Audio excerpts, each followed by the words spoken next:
Muzita ra Jesu, amen. Egameni likaJesu, amen. Muzita ra Jesu, amen. Egameni likaJesu, amen. Indakamira pano kuzotenda Mwari. Mina ngime lapho ukuzobonga uNkulunkulu. Mwari vakanaka vakanditira zvikuru mukati meupenyu hwedu. uNkulunkulu omangalisayo wangenzela okumangalisayo empilweni yami. Ndinobva kuLowveld ndoitwa mai Pastor Chivenge. Ngivela eLowveld ngumayi Pastor Chivenge. Ndakauyawo pamusangano uno ndikaenda kuna mama, Ngabuya emhlanganweni lapha ngabuya kumama, mai President Chiyangwa. umayi President Chiyangwa. Vaiva vakagara apa nababa. Wayehlezi khonapha lo baba. Ndikasvika ndikati mama ndauya. Ngafika ngathi mama sengibuyile. Ndinoda kunamatigwa. Ngifuna ukuthandazelwa. Ndinoda mwana musikana. Ngifuna ingane eyintombazana. Nokuti ndine 5 boys. Ngoba ngilamajaha amahlanu. Mama ndobva vandinamatira. Umama wandithandazela. Ndokubva ndaenda. Ngahamba. Ndobva ndadzoka zvakare musangano waitevera wemadzimai. Ngabuya emhlanganweni owawulandela wabomama. Ndikati mama pane zviri kuitika mandiri. Ngathi kukhona okwenzakalayo kimi. Mama ndisati ndavatsanangura vakandiudza kuti ndiri kuona mweya wemiscarriage. Ngingakamchasisele wantshela ukuthi mbona umoya wemiscarriage. Ndobva mama vandinamatira. Umama wandithandazela. Ndokubva ndadzokera. Ngabuyela. Vadikani kudenga kuna Mwari. Ezulwini ukhona uNkulunkulu. Ndakati ndaitani pamwiri pangu paindinetsa. Ngithe sembamba isisu sasingihlupha. Asi handina kumira kunamata kuna Mwari. Kodwa ngimanga ukuthandaza kuNkulunkulu. Ndaiva nemunamati wandainamata. Ngangilomthandazo engangiwuthandaza. Ndichiti Mwari ndakakumbira kwamuri. Sithi uNkulunkulu ngacela kuwe. Kuda kwenyu ngakuitwe. Intando yakho mayenziwe. Ndakazoenda kuchipatara ndane 6 months. Ngahamba esibhedlela sengile 6 months. Ndisingadi kuinda ndichiti kuda kwaMwari ngakuonekwe. Ngingafuni lokuya khona sithi intando yakho yenzakala. Yasvika nguva Sekufika isikhathi handina kurwadziwa. angizange ngizwe ubuhlungu. Waiwa musi wa24 December. Wakumhla ka24 December Iri Sunday. kuyinsonto. Ndokumuka ndichiti ndigadzire ndinde kuchechi.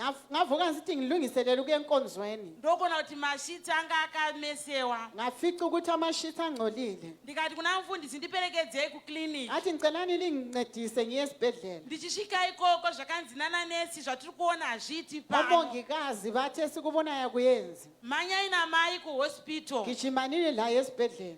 Kuhospital kwedu kwaiva kure. Isibhedlela sasikhatshana. Asi vakati endai makabata 3000. Wathi hambanini libambile 3000. Kana masvika mota yenyu ngaingorivhesa nerivhesi. Lingafika nje imota ingene ngereverse. Iri kulabor.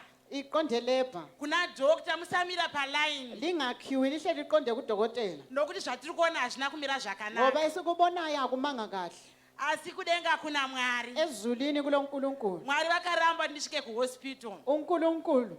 Tasvika parodi pakati pesango. Sesifikile phakathi kweganga. Mota yakadzima. Imota yacicha. Ndokubva ndabuda mota. Ngaphuma emoteni. Mfundisi vachingobata-bata. Umfundisi ebamba. Ndokubva ndatanga kutaura ndoga naMwari wangu. Ngaqalisa ukukhuluma ngedwa loNkulunkulu wami. Ndakati Mwari. Ngathi Nkulunkulu. Nyika ikoseka. Umhlaba uhleke. Imuri makandipa.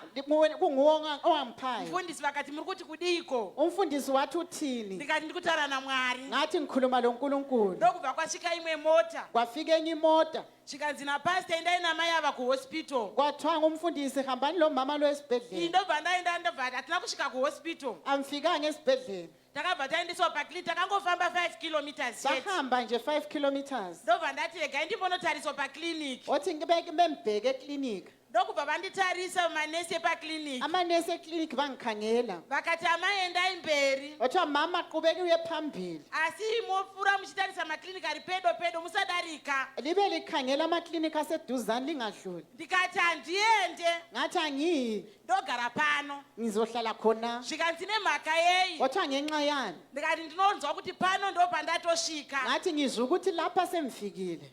Ndokubva vati nezvakanyorwa pabhuku renyu hazviite. Wathiwa kubhaliwe ebhukwini lakho akuyenzi. Ndikati kudenga kuna Mwari. Ngathi ezulwini ukhona uNkulunkulu. Ndiwo achandiponesa pano. Nguye ozangisiza khona la. Zvikanzi nemashoko yenyu ndava kupfeka maglovhosi amai. Kwathiwa ngamagama akho sengigqoka amagloves. Zvinenge zvaitika mheno zvenyu. Okuyabe kwenzakele sokungokwakho. Ndikati handishino kuti kuna Mwari. Ngathi mina ngesabi ngoba uNkulunkulu ukhona. 5 minutes hadzina kupera ndanga ndapiwa mwana wangu. Imzuzu emihlanu ayidlulanga ngase ngimphethe umntwana. Anga akakura kwazvo 4.8 kg. Umntwana inkalakatha 4.8 kg. Ndikamupona zvakanaka. Ngambeletha kahle.